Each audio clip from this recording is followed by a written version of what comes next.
Hello again, YouTube, and welcome back to Sakura MMO. My name is MS.1, and in last video we sorry for that. In last video we had to help this little girl again after she got in more trouble because of the trouble she put herself in the first time. So after we saved her again for the second time, we decided to, as punishment for her, it was time for some entertainment for ourselves. So now when that's probably done, what will happen now? Because since it seems like at least that part of her punishment is done.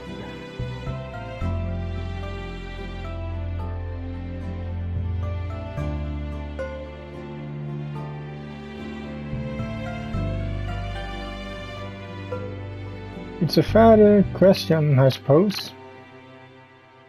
After using Fion as my own personal share, I asked Neve to wash the dirt and mud off from her with a bit of magic. And I asked more like forced Fion to walk through the forest with me, flanked by Neve. Furthermore, I once more shrouded my witch's robe in concealment spell. I don't want to run the risk of running into anybody and give them a scare.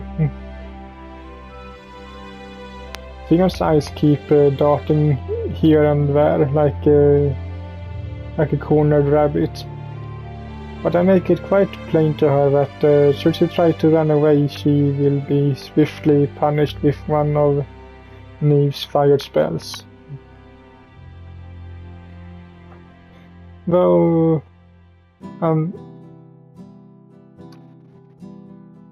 Unruly and disobedient. Though utterly disobedient. I think my thief girl has learned what will happen if she tries to run. She might be obeying me in body, but her eyes still seek to defy my orders. I changed that too. You just need to go deep into the forest. You find out soon enough, my cute little puppy.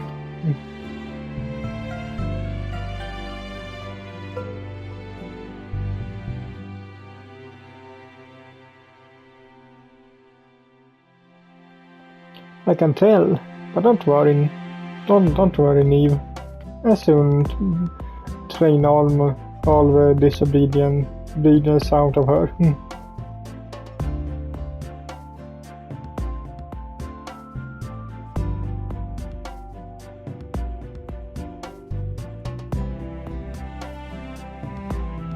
Neve narrows her eyes.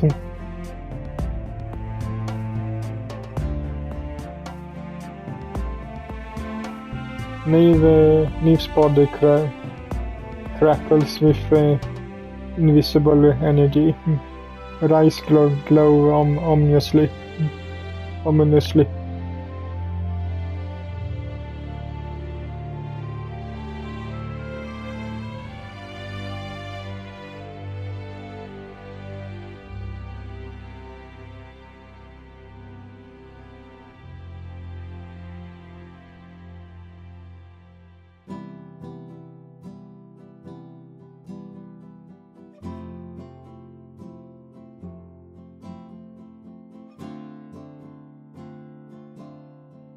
Fion takes a few steps away from Neve.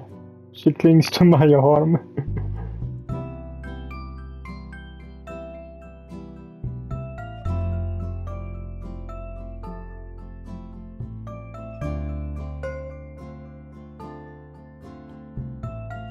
Neve is just overprotective.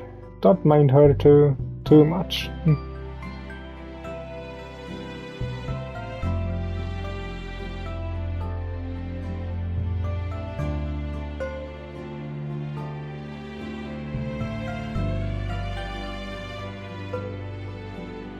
Don't worry about her too much. She won't punish you, not unless I give her the signal, which I won't. I'm going to give you a different punishment instead.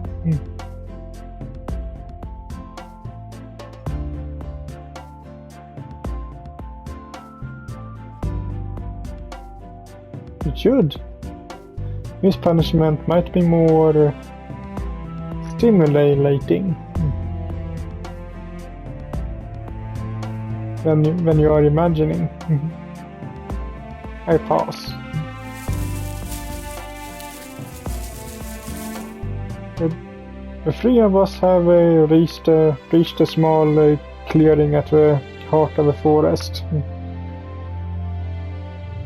There in the center of the clearing, it's a very large, very tall tree with a lot of hanging vines and old withered branches.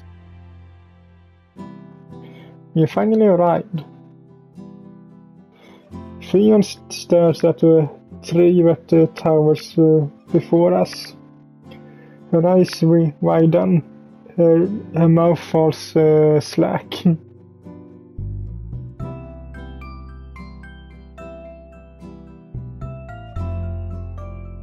She looks back at me.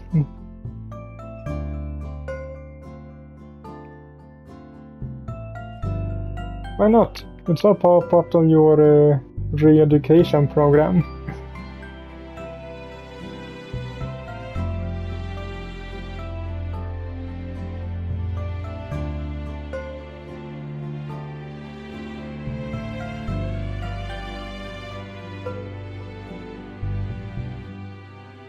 Yes, what does it do?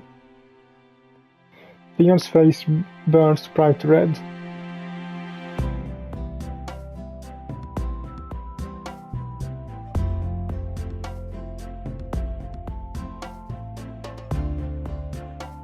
This tree was firmly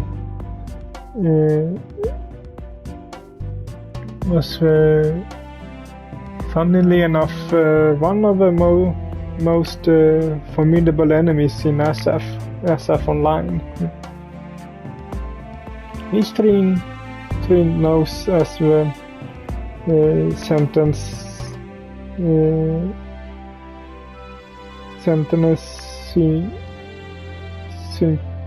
what?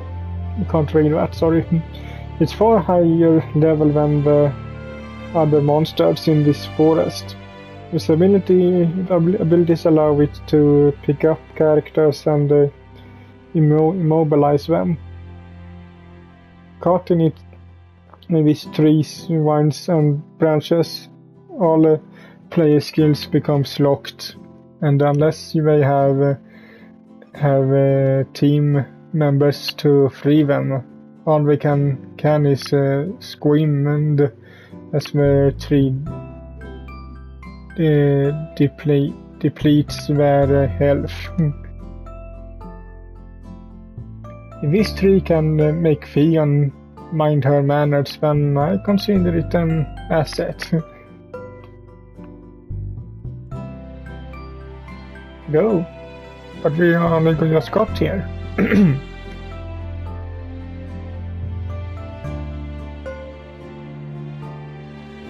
We're not supposed to like it. It's meant to be a punishment.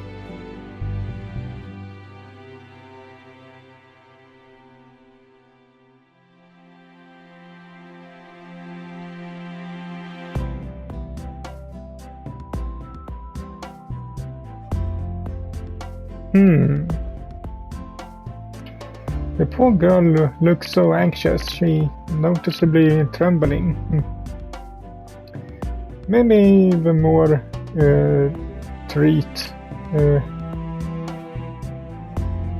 maybe the mere threat of being harassed by this sentient tree is enough to put her in her place. I can read that word at least. I think that was before earlier too. I really need to go through with this. I could always take pity on her just this once.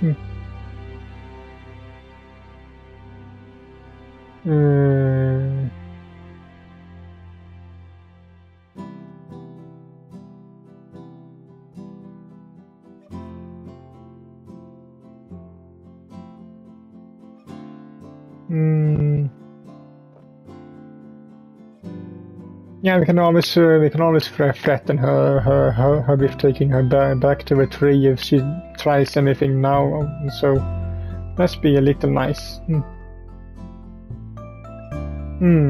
All right, fine. I think I made my point. Fion's shoulders relaxing, noticeably relief.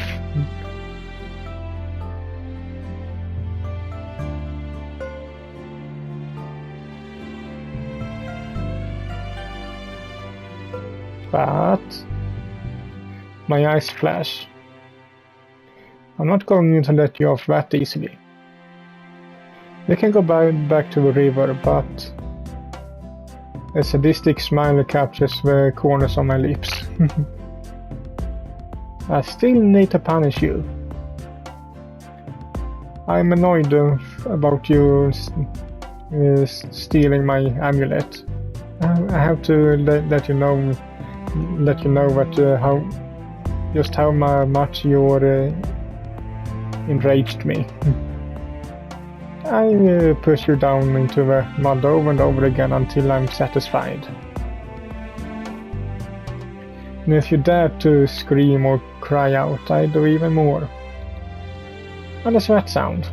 It's kind of that of a tree.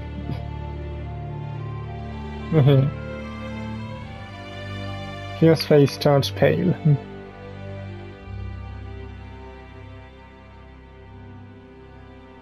Oh? Are you just working that out now? Or this out now?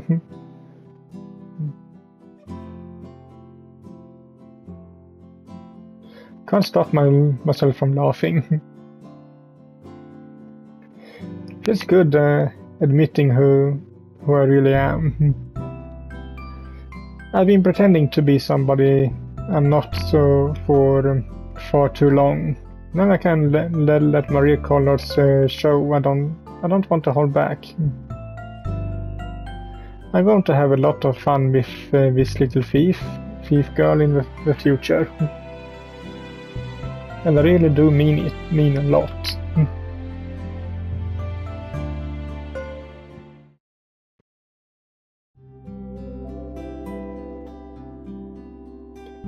After I took the time and effort to re-educate my precious little thief girl, I took her back with me to the Nightmare Citadel.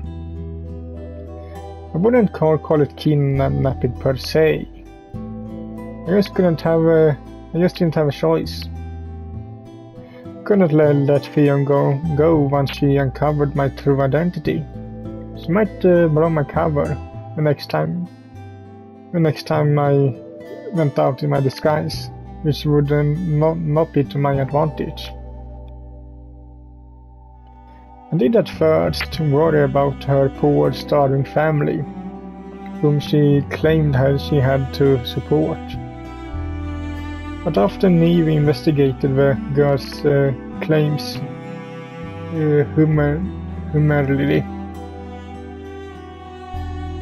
humanly, of course, if you want to stretch the definition of the word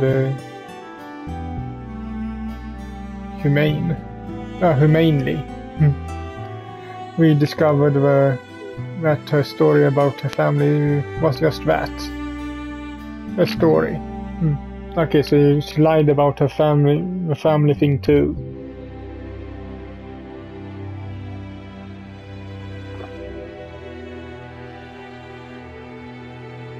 The thief girl has no mother, and she doesn't have 4 hungry siblings waiting for her back at home. She made everything up to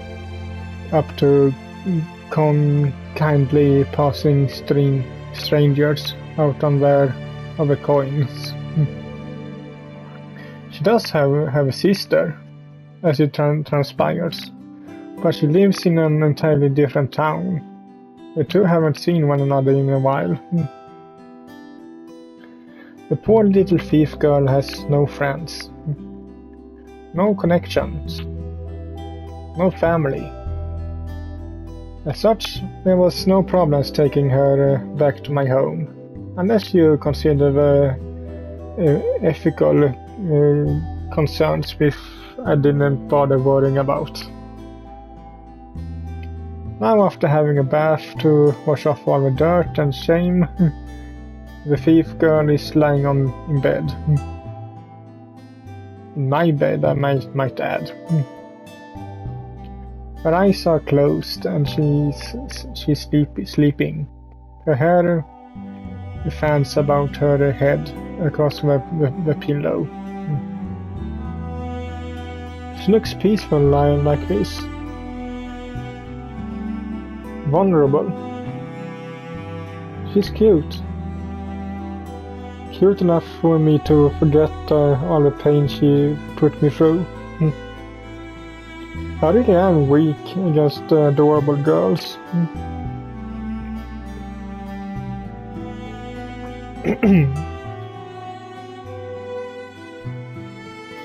What do you mean?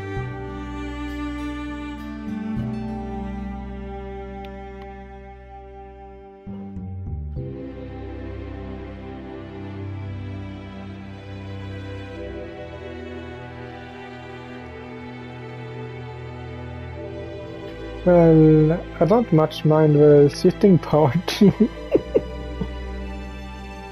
I'd be more than happy to do that if it would further her re-education. I giggle under my breath.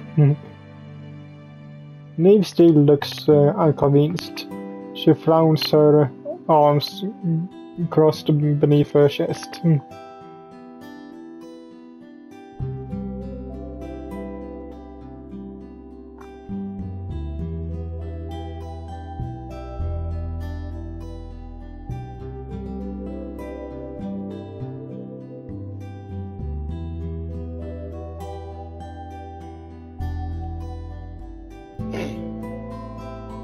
Oh, Neve, I'm shocked at you.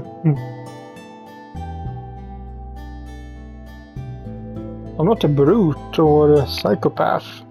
I don't commit murder, especially not for fun or on whim.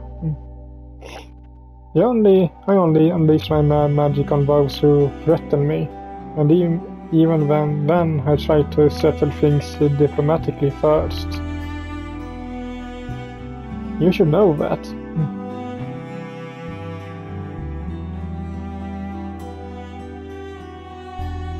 Neve hangs her head, suitably covered. Her cheeks flush.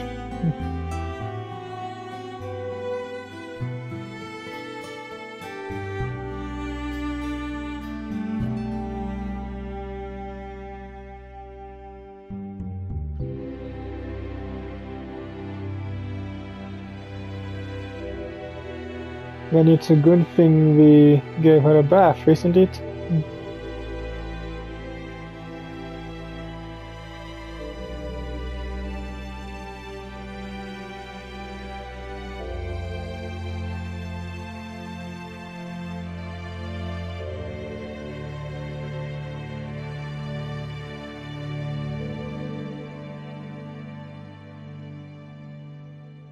Oh? I raise an eyebrow.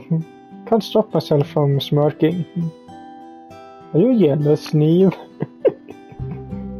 Maybe she is.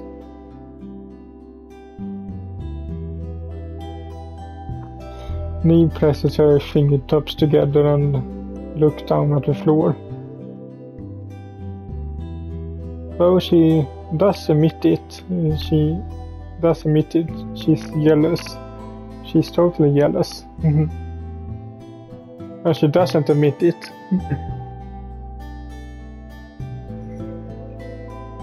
How cute. I'm lucky I have a maid who's devoted to me.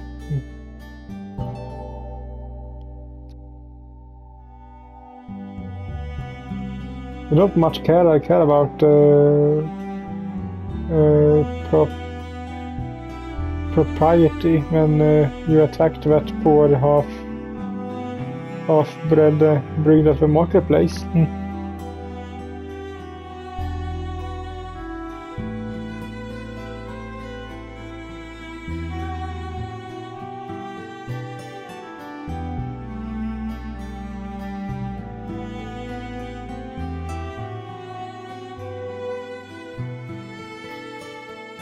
You don't need to forgive her need.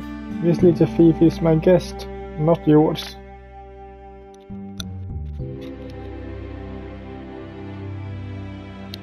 Or alltså, this little girl thief is my guest, not yours.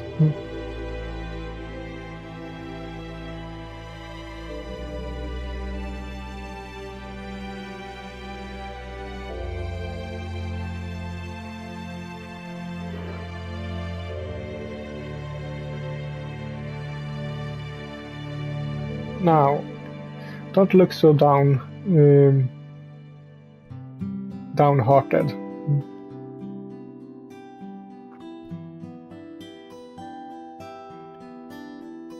I take a step closer to Neve, tilt her head up with my thumb, and press a quick, fleeting kiss against her lips. You're much more than a maid to me. You should know that already.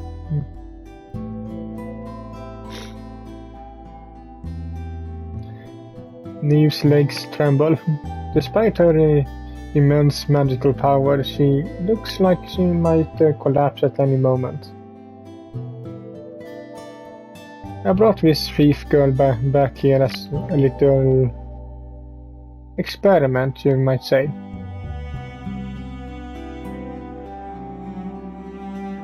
I want to see how well she integrates with living with me. Though she claims to hate me, living in Nightmare Citadel must be far superior to living on the streets, begging for scraps of food and coins from passing strangers. I see to it that she has everything she could ever need. I keep her warm, I keep her safe. Who knows, maybe with time she becomes as devoted to me as you are.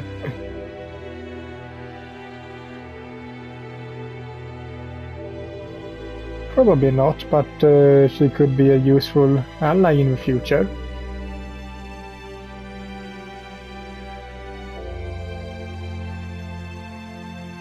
I don't need them, it's true, but even I get lonely from time to time. Neve looks into my eyes.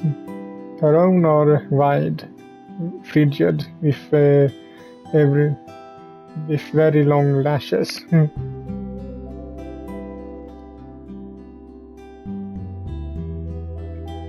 You're enough, Neve, and you keep my company like nobody else. But this morning I was hit by an epiphany. I want to try and make the most of my life. A new life here in Asaf. I want to see as many new sights as I can and meet a lot of interesting people. Neve's lower lip trembles.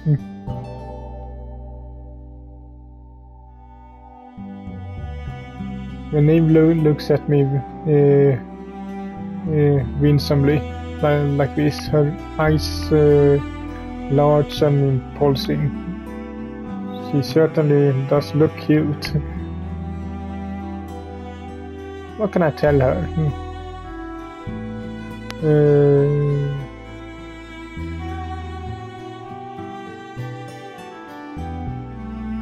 Yeah, let's bring her mood up a bit. Of course you're cute enough for me, Neve. You're the cutest girl I know.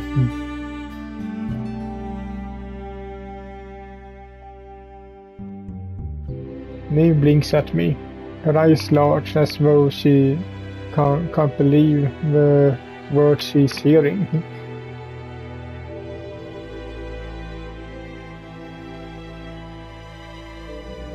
That's right. I caress Neve's cheek with my fingertips.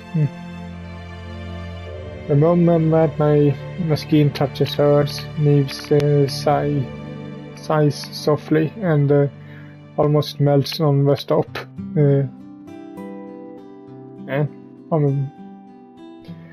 She nestles her cheek against my palm, her dark hair brushing against my skin.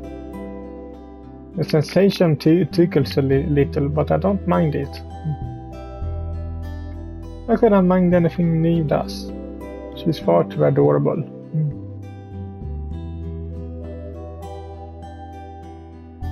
All of a sudden, Neve's eyes snap open. She moves away from me nimbly.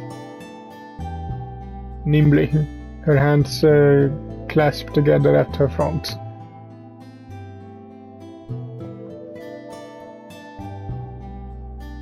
It's alright, I didn't mind.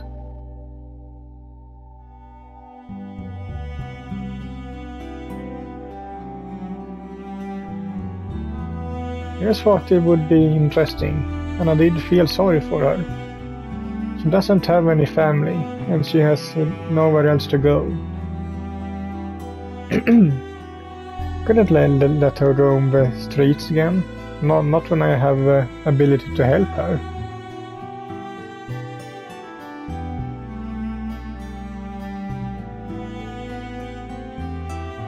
I suppose so. It doesn't hurt that she has a pretty face either. But saying that might upset Neve again. Neve's eyes soften.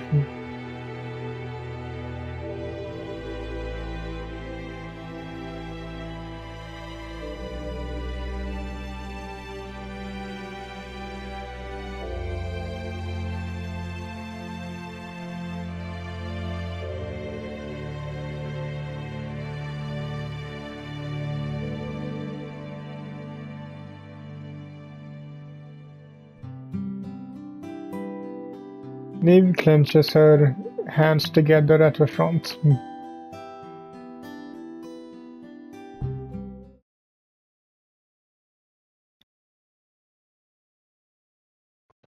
A few days pass and Fion seems to be getting accustomed to her new life.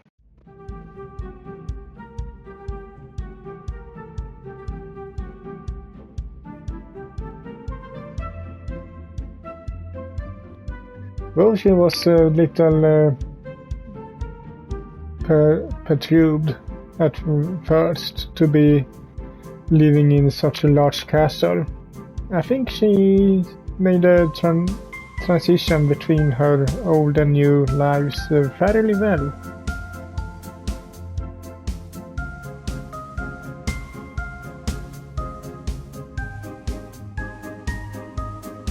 Theon sits at a long dining table in the middle of the dining hall, just staring at her,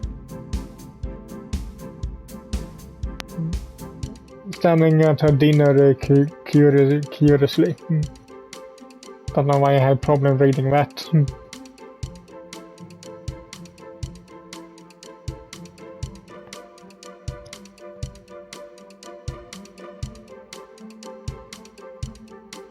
Well, maybe she hasn't completely acclimatized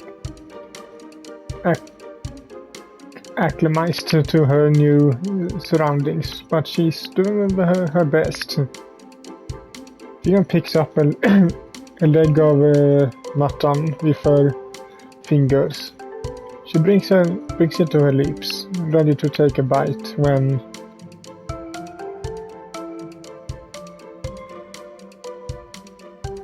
Neve appears at Fion's side. Her eyes narrowed and her lips pursed.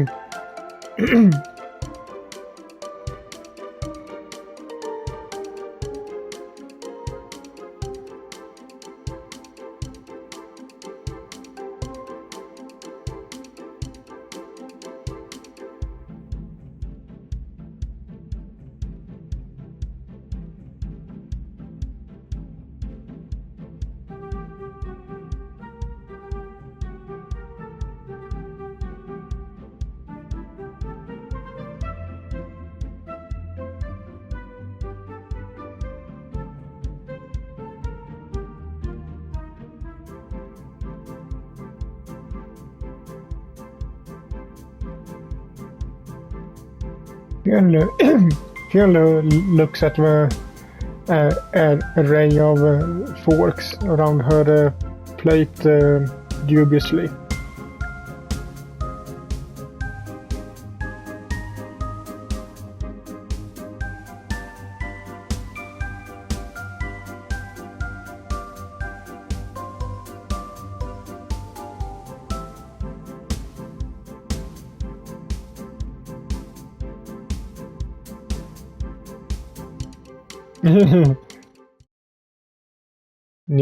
Neve, please. I hold one hand up in signaling silence.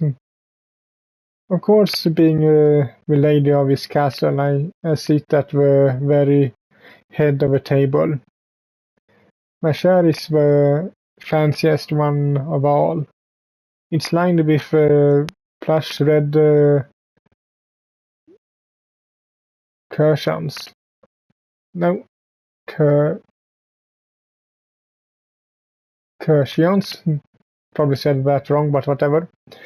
And the legs and the arms are made of most expensive mahogany. And you too, Fion.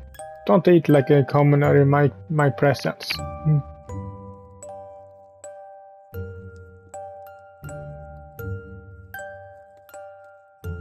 Fion says my name with no small amount of contempt.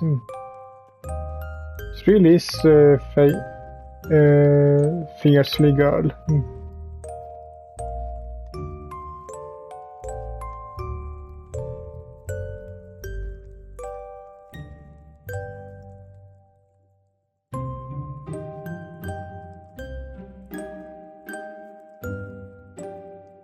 Now, why would I do a foolish thing like that? I believe I explained this to you already, Fion. Multiple times, in fact. I enjoy having you around. You're very cute. It seems a shame to let you wander the streets, dirty and tired and hungry. A girl's true charms can only be discovered after she's had a decent night's sleep and there's a bit of food inside her.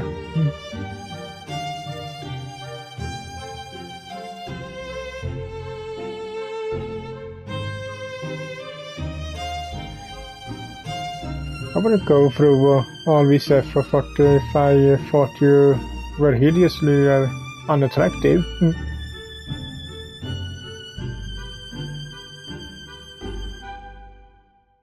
I simply have a healthy appreciation for attractive girls.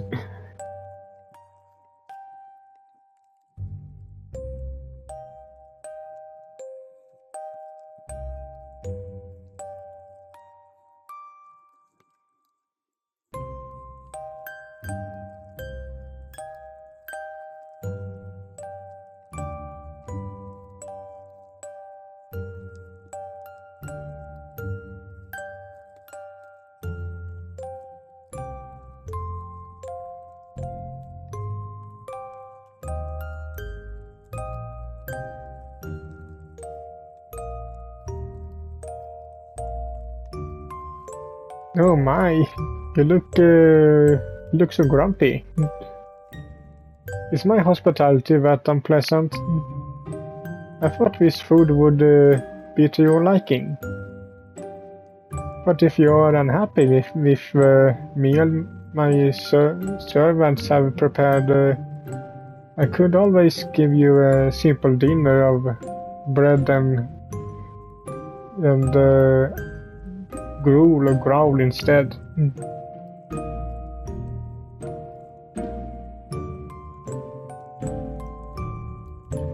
That's what I thought.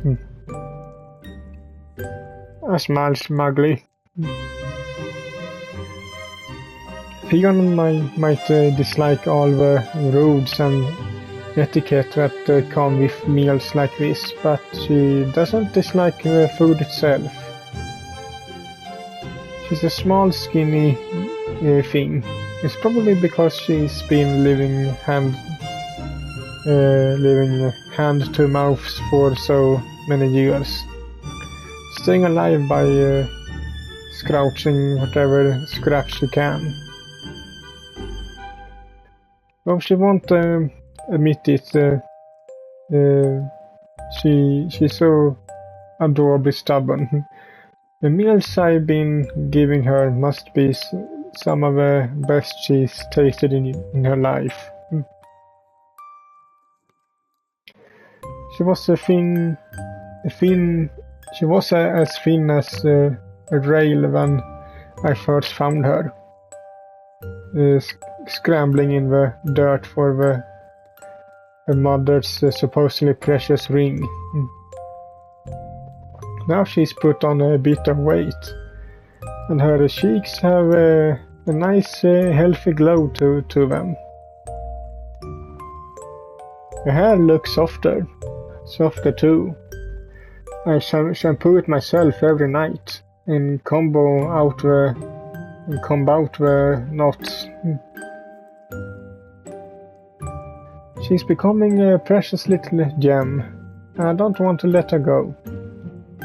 I still need to polish her a bit more, so I can really make her sparkle. Now, if eating with me is truly such a chore, perhaps I can help educate you.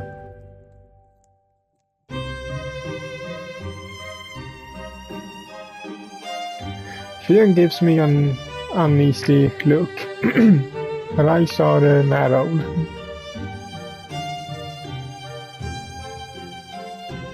She says my name with undisguised Vitoil, in a manner that suggests there is quite a bit of offense meant indeed.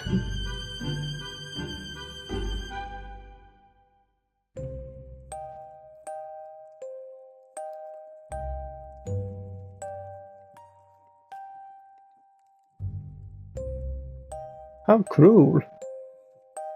I'm doing this to help you, you know.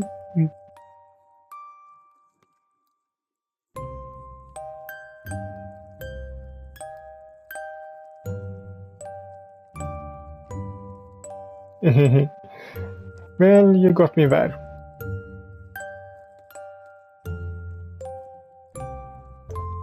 I know, but you certainly seem to be benefiting from it.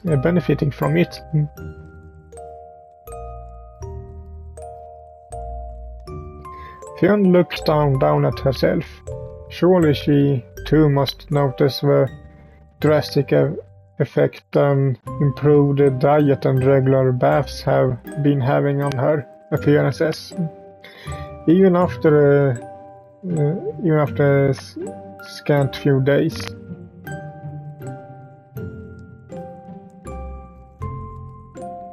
Now, let me help you. This isn't a request, it's an order. I won't have my cute little thief making a fool out of herself. If you're to stay in this castle with me, I will school you on the basics of etiquette. Whatever you want it or not.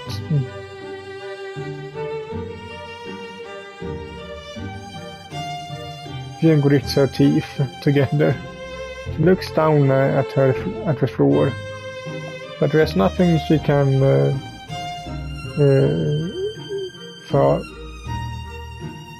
feels do. I'm under control, and she knows it. She finally spits the word out like poison.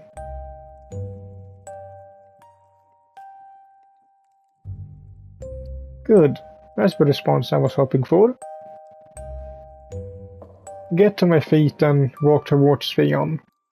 She tenses up noticeably when she sees me, but I give her what I hope is a comforting smile. Comforting smile.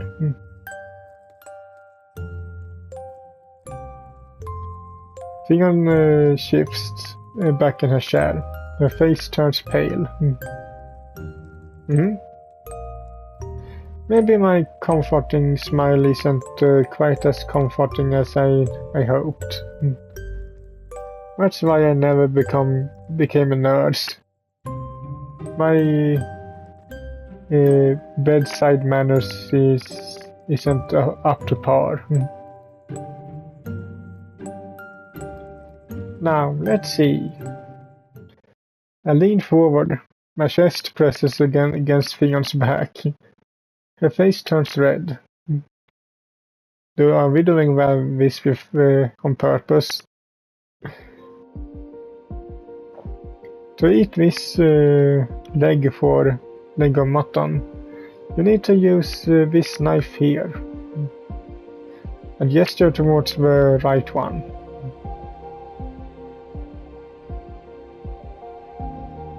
No, this one. See? I take hold of Fion's hand in mine and gently guide her fingers to the correct utensil. I press her fingers down about the handle, and she trembles.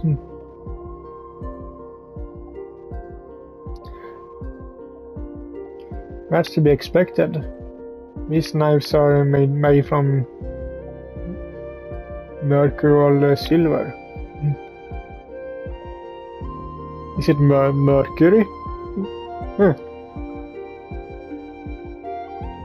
Is it? Yeah. I thought it was poisonous, but maybe that's maybe if you get it inside you somehow that it is poisonous. I suppose it is.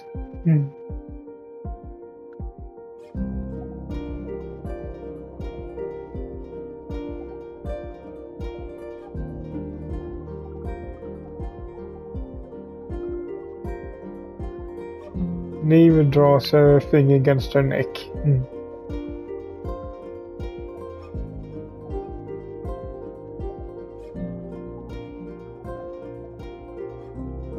Fion's cheeks, which heated up from my touch, turn pale once more. She looks up at me. I'm standing behind her while she sits.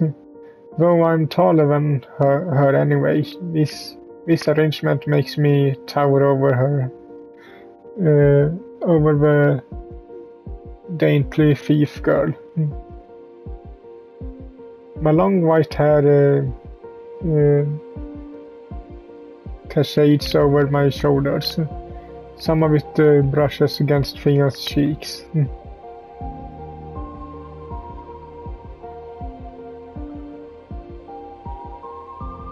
Neve might be scared, but she only acts this way because she cares about me.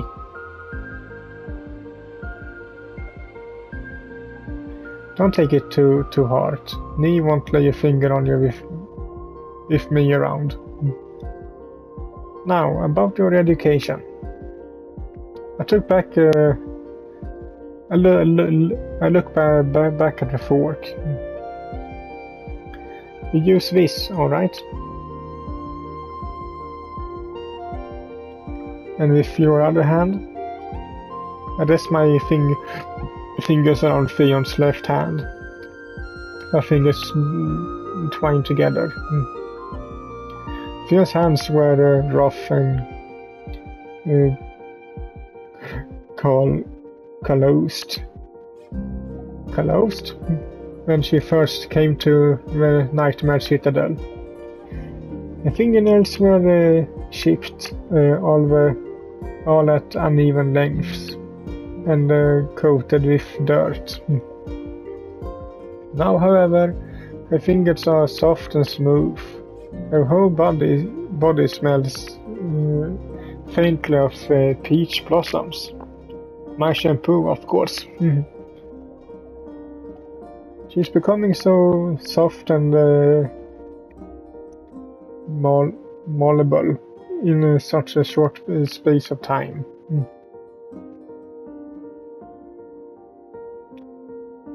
Though she acts tough when I'm sitting across the table from her. Now that we are this close, it's not an inch of space between us. Her tough outer layer has begun to flake away. You take this knife, alright? I guide Fion's hands to the correct knife. She shudders.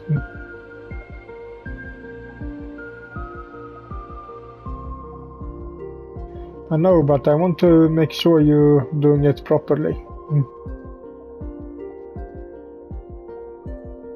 I think you need a bit of instruction, yes.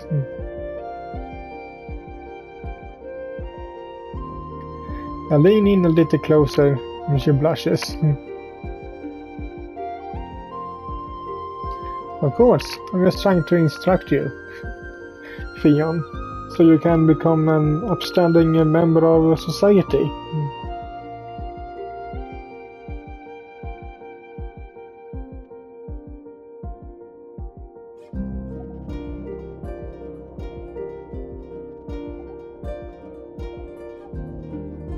Maybe not, but at least I know how to act like a lady. Now, enough back talk. I lean even closer. My lips are inches away from the lobe of Fion's ear. When I exhale, Fion trembles. I can feel the goosebumps along her arms. You take your knife and a fork like this.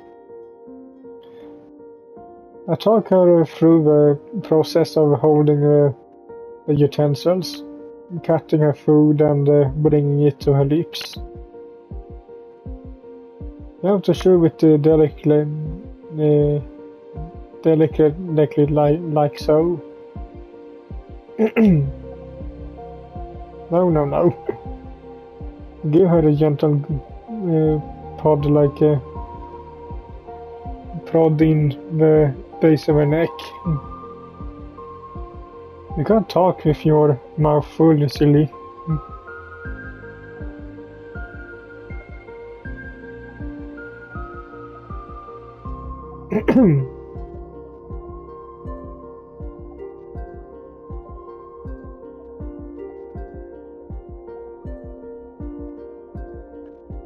Eating with your mouth open is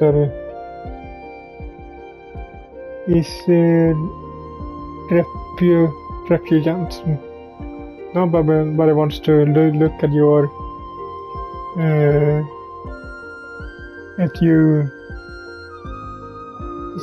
food.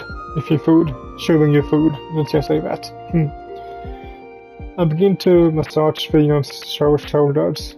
My nails are very long. Fion tenses beneath the sensation. Eat properly, like a princess. Mouth closed. If you open it again, I get Neve to hit you with a magical spell.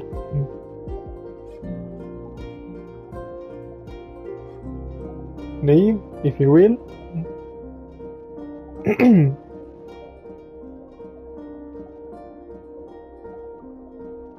Fionn glares at me, a lower lip jutting out.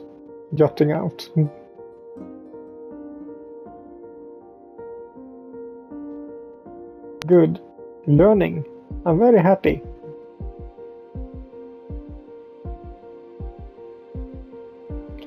Fionn sounds grumpy, but I think I can see two pale pink spots appearing on her cheeks. Is she happy, despite her harumping about receiving praise? How cute. If only Fionn was a little more honest with her feelings. Is Fionn a tsundere? But I'm sure that will come in time. Uncover every last one of these thief girls' secrets in the coming days. And then she won't be able to hide any of her thoughts or feelings from me. I guarantee it.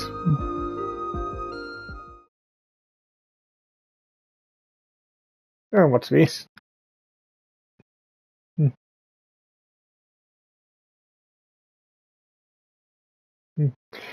Okay, but I think that will be it for this video. So, hope you liked it, and if you did, so leave a like to it as usual, and I will see you all in the next one. Bye.